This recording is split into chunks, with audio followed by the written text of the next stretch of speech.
Kutxabankek jada urtebete egin du bere sorreratik eta LAB sindikatuak balorazio oso negatiboa egin du aurrezki kutxen batasunaren gainean. Alderdi Popular eta Eusko Alderdi Jeltzalearen arteko erkatzeak hastapeneko kontzepzioa erabat desitxuratu duela azalerasi dute sindikatu abertzaletik eta hala oinazu ugari azaltzen ditu egungo Kutxabankek. Egungo kudeatzaileak darabilten estrategiak dagoen enplegua suntsitzen du. Lan baldintzak prekaritzatzen ditu, merkeegi saltzen ditu aktiboak eta gure ekonomiak behar dituen baliabide finantzieroak deslokalizatzen ditu.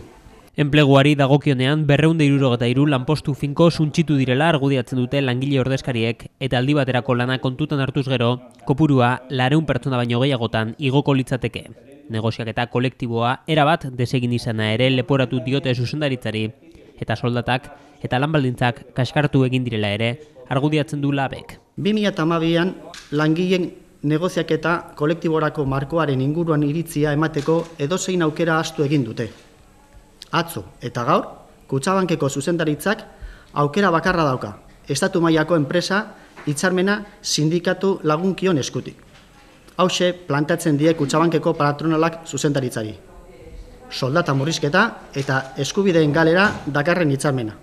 Gizarte ekintzan ere beherakada nabarmena gauzatu da privatizazio prozesuaren harira. Aurreko urtean etekinen derena bideratu bada ere, ia 28 milioi euro, 2009an BBKak soilik 102 milioi euro bideratu zituela salatu du LABek. Etxe kaleratzen auzian ere sentsibilitate gabezia nabarmena somatzen dute sindikatuko langileek.